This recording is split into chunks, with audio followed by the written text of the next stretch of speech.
Hello, this is Pastor Dwight Washington Sr., and on behalf of myself, my wife, and the entire Beech Grove Bible Church family, I want to thank you for visiting with us today. Hey, we're a growing family church that believes in teaching the Word of God in a powerful yet practical way. It is my hope that you were blessed during your visit with us today, and I want to personally invite you to visit with us again real soon. You know, quite honestly, I believe that we're literally the best church on the southeast side of our great city. Yeah, of course, I'm biased, but it's true. Hopefully, you got a chance to say hello to either myself or my wife or one of our staff persons, as we always try to say hello to everyone, but especially our guests. Hey, I don't want to take up any more of your precious time, so I'll end by saying that if you presently don't have a church home, I would ask you to consider Beech Grove Bible Church. We would be an awesome church for you to be a part of. You can check us out on the World Wide Web at beechgrovebiblechurch.org. That's beechgrovebiblechurch.org. There you will find out more information about our ministry, about myself, about my wife, about our staff persons, and about some of the things that we're trying to do to impact our community. Have a great day, and I look forward to seeing you again real soon. Good morning, Beech Grove. Come on, let's bless his name. We came to praise his name. He's such a good God. Isn't he worthy of it all? That's the God that we serve. Every time I think about your goodness and your mercy and your love, I gotta praise your name. Come on, help me sing it this morning. I praise your name, your holy name. I praise your name, your holy name.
Today, I just want us to take a little bit of time to just praise and honor our God. Worship Him. Just you and Him. Worship your God this morning. Just take a little bit of time and let's give Him the highest praise. If you know it, sing it with me. Hallelujah. Thank you, Jesus. We worship your holy name. We adore you. We kneel down before you. We worship your holy name. Hallelujah.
Supporting ministry at Beech Grove Bible Church is easy using our website, www.beechgrovebiblechurch.org. Looking in the menu at the top of the screen, click on Give. Here, you are presented with options on how to describe your giving. If you are partnering with us in our building fund, you can use the appropriate button to complete your one-time payment or your monthly dues. Need to give your tithes or offering? Type in the appropriate amount and click the Donate button. You can choose multiple items by clicking Continue Shopping and choosing another category to give before checking out. To finish checking out, type in your email address, first and last name, and phone number. Click Next. Complete the debit or credit card information and the billing address associated with the card. Click Next. Finish your giving by clicking Complete Order. For people wanting to mail in their giving, you can send your checks to Beech Grove Bible Church, P.O. Box 545, Beech Grove, Indiana 46107. Thank you for your support in helping ministry move forward. Hello to all of you, but especially to my Beech Grove Bible Church family. Thank you for tuning in today. It is always my honor and my privilege to be able to share the word of the Lord with you from whatever platform you listen to us on. So again, thank you for tuning in. It is our passion also. So we just love to have the opportunity to do what we do. So thank you again for allowing us this opportunity. I want to say a special thank you again to those of you who continue to support ministry. You all are making a huge difference in allowing us to do those things that God has called us to do and to take care of the business side of ministry. I want to get right into the word of the Lord today, and it is found in two passages of scripture from 2 Samuel. I'm going to be reading from the New King James Version of the Bible, 2 Samuel chapter number 4, verse number 4. And then we're going to jump over to 2 Samuel chapter number 9 and read verses number 1 through 7 and also verse number 13. So if you have your Bible or your device handy, let's see what the word of the Lord says. 2 Samuel chapter number 4, verse number 4. Jonathan, Saul's son, had a son who was lame in his feet. He was 5 years old when the news about Saul and Jonathan came from Jezreel, and his nurse took him up and fled, and it happened, as she made haste to flee, that he fell and became lame. His name was Mephibosheth. And then 2 Samuel chapter number 9, verses number 1 through 7, and verse number 13. Now David said, "Is there still anyone who is left of the house of Saul, that I may show him kindness for Jonathan's sake?" And there was a servant of the house of Saul, whose name was Ziba. So when they had called him to David, the king said to him, "Are you Ziba?" And he said, "At your service." Then the king said, "Is there not still someone of the house of Saul to whom I may show the kindness of God?" And Ziba said to the king, "There is still a son of Jonathan who is lame in his feet." So the king said to him, "Where is he?" And Ziba said to the king, "Indeed, he is in the house of Machir, the son of Amiel, in Lodebar." Then King David sent and brought him out of the house of Machir, the son of Amiel, from Lodebar. Now when Mephibosheth, the son of Jonathan, the son of Saul, had come to David, he fell on his face and prostrated himself. Then David said, "Mephibosheth?" And he answered, "Here is your servant." So David said to him, "Do not fear, for I will surely show you kindness for Jonathan, your father's sake, and I will restore to you all the land of Saul your grandfather, and you shall eat at my table continually." So Mephibosheth dwelt in Jerusalem, for he ate continually at the king's table, and he was lame in both his feet. Several years ago, I was in the mall, and I watched a young lady come in with what appeared to be a 5 or 6-year-old little boy, and they walked over to the the stroller section where you can rent the strollers. And so she put the money in there, got one of the strollers out. The little boy climbed over into the stroller, sit down, and she started pushing him. As she would push him, he would take his feet off of the stroller platform and he would put his feet on the ground to stop the stroller.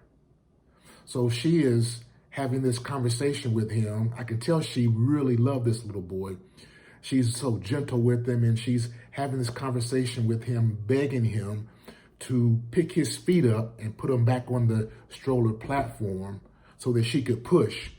And then he would do that. He would oblige her. He would put his feet back on the platform. She would push a little ways, and then he would take his feet off the platform, put them back on the floor, stop the stroller.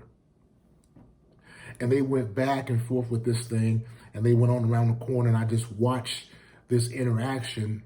It was then that I discovered that every person that strengthens your dysfunction and lives off of your weakness is not necessarily your enemy.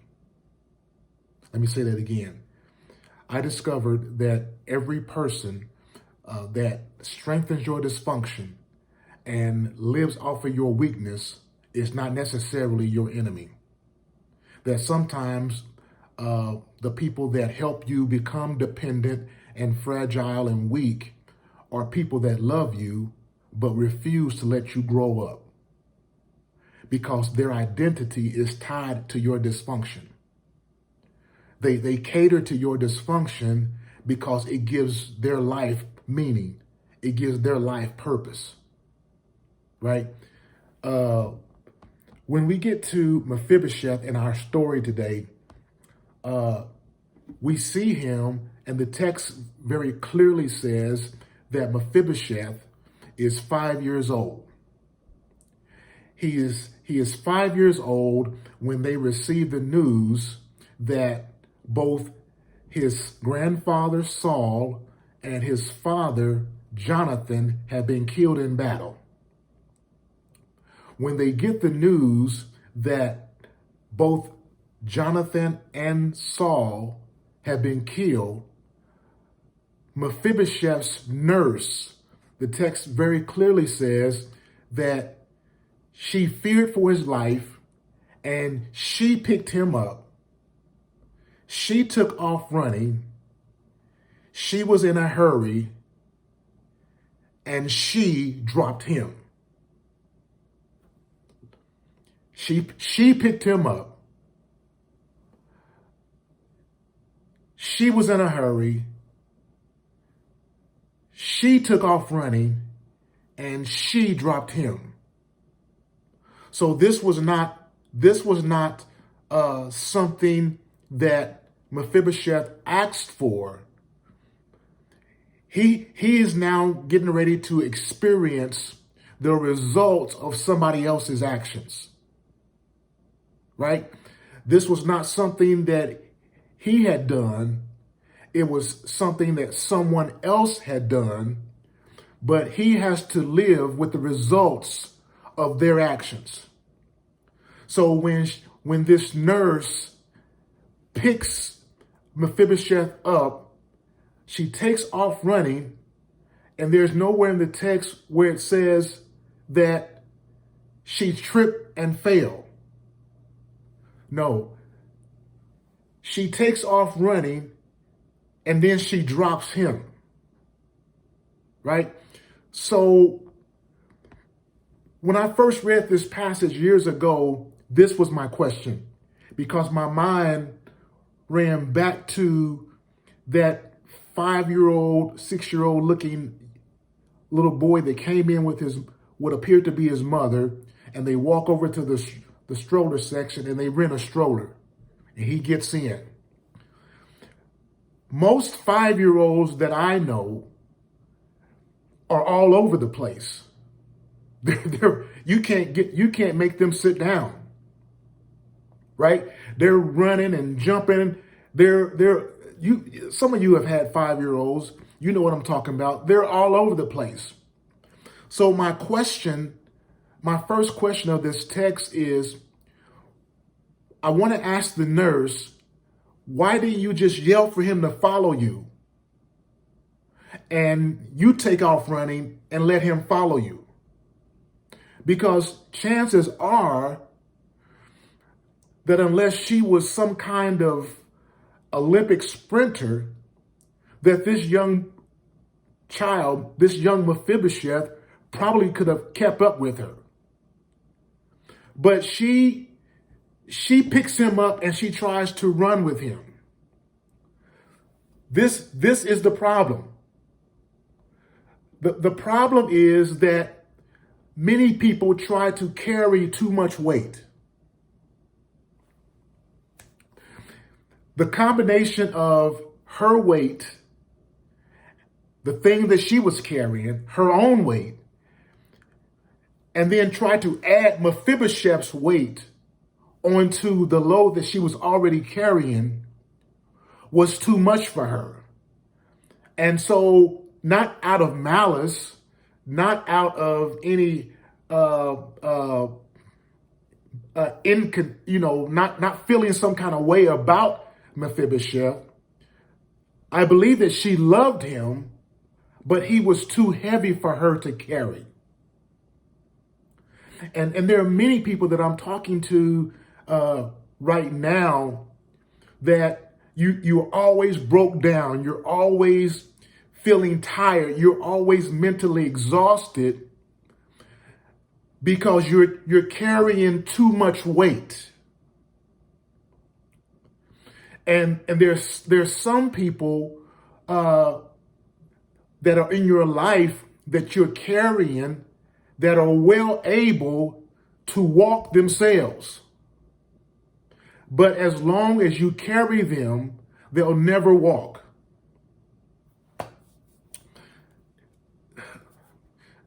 So you got to begin to, in your own life, you've got to begin to lay aside weight. Because you were not designed to carry the weight that you're carrying. And you're becoming overwhelmed. So you've got to learn how to allow people to pull their own weight. Do you understand what I'm saying? And so this nurse dropped Mephibosheth, and as a result of her dropping him, the text says to us that he becomes crippled. He becomes lame in both of his feet. He becomes lame. He becomes crippled because somebody would not let him walk. Somebody would not let him run. They chose to try to carry him, and it was too much weight for them. Oh God. So the nurse drops him. The person that was supposed to handle him mishandles him because it was just too much for her. So now Mephibosheth has to spend his life dealing with the results of someone else's actions.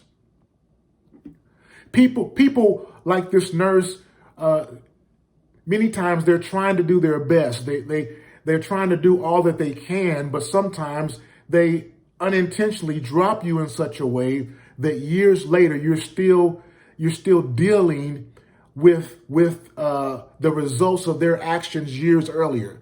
So you're not strong enough to now. You're not strong enough to stand on your own. So the reality is that life does not stop because something happened to you.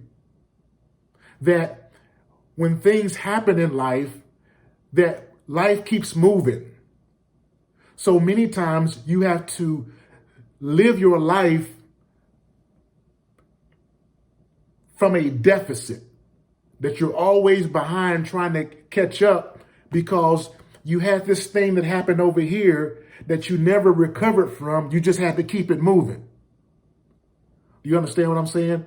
And that is why I talk a lot about us being able to have the capacity to embrace other people's struggles, because it is easy to judge someone else's weakness by your strength.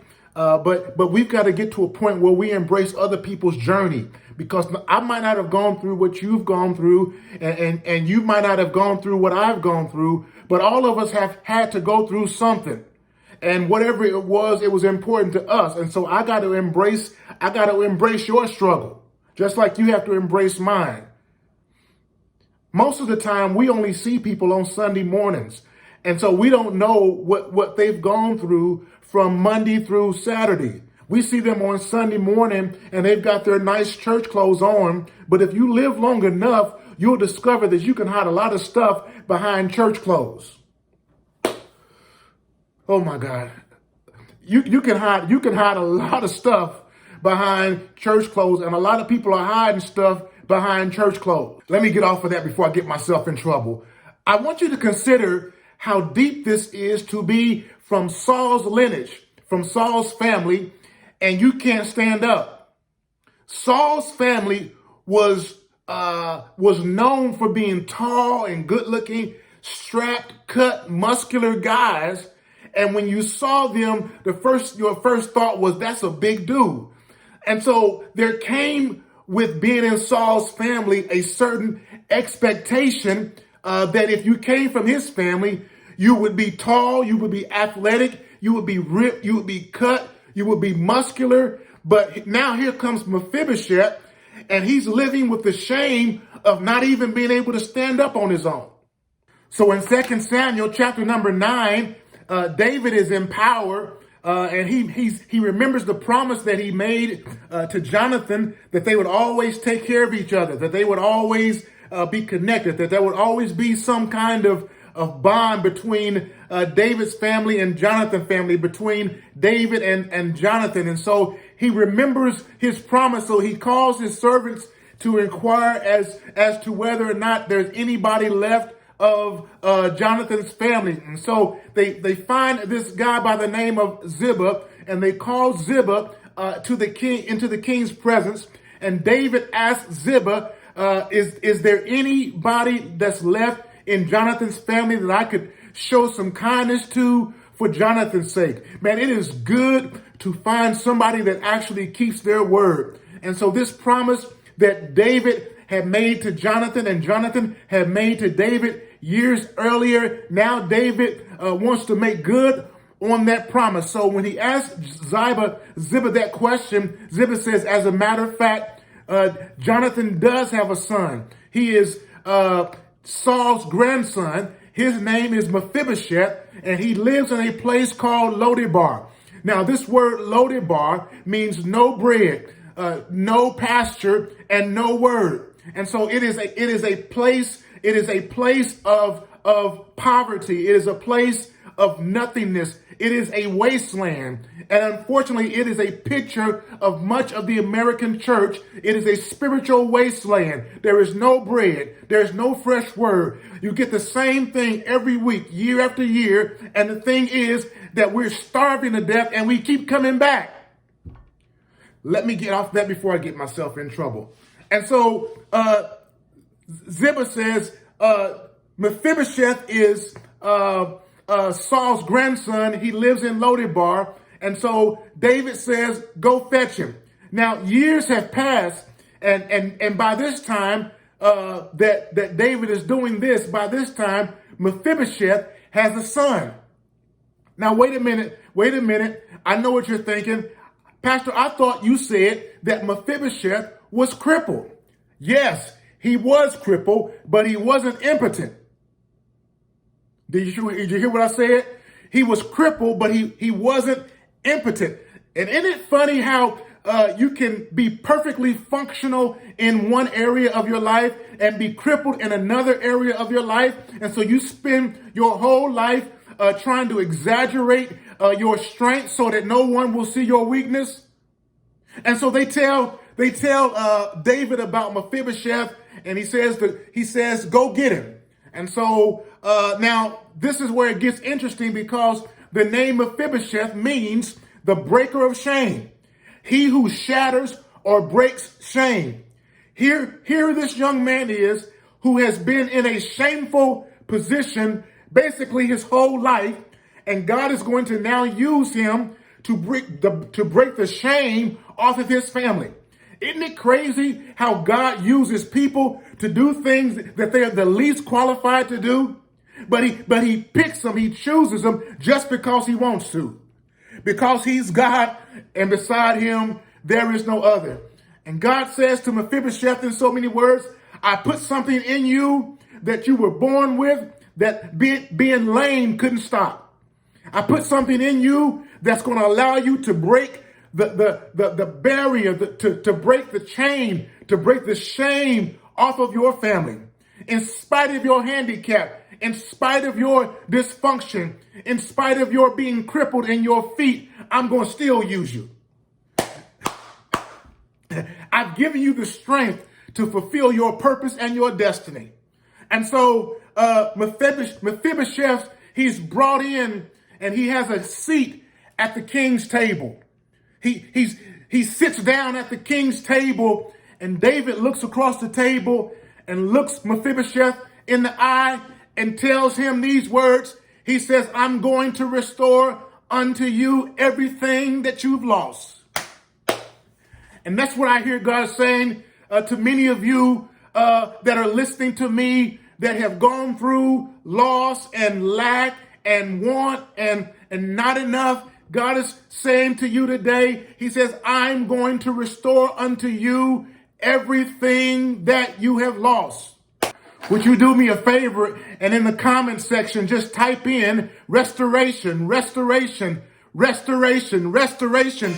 And from this day forward, your life is never going to be the same. God is going to restore everything that you have lost. Let me get myself calmed down. Let me calm down. Let me calm down. Let me calm down.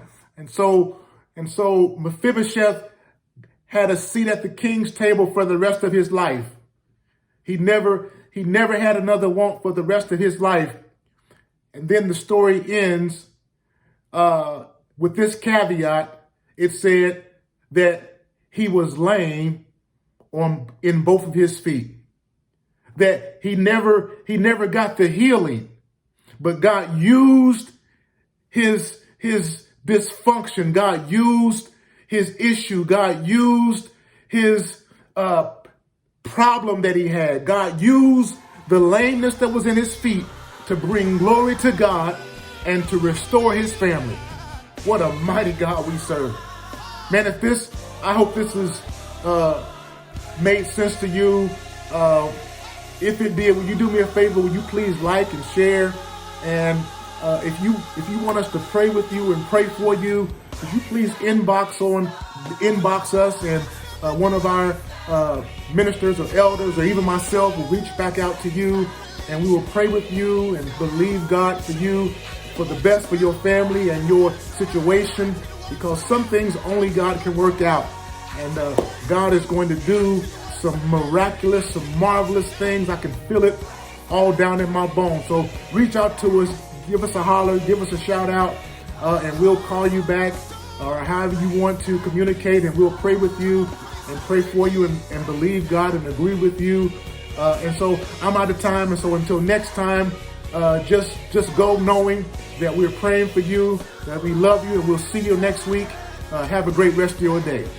Supporting ministry at Beech Grove Bible Church is easy using our website, www.beechgrovebiblechurch.org.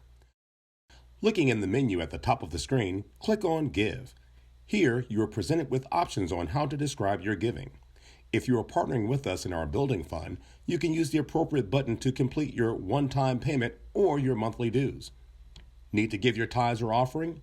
Type in the appropriate amount and click the Donate button. You can choose multiple items by clicking Continue Shopping and choosing another category to give before checking out. To finish checking out, type in your email address, first and last name, and phone number. Click Next. Complete the debit or credit card information and the billing address associated with the card. Click Next. Finish your giving by clicking Complete Order. For people wanting to mail in their giving, you can send your checks to Beech Grove Bible Church, P.O. Box 545, Beech Grove, Indiana 46107. Thank you for your support in helping ministry move forward.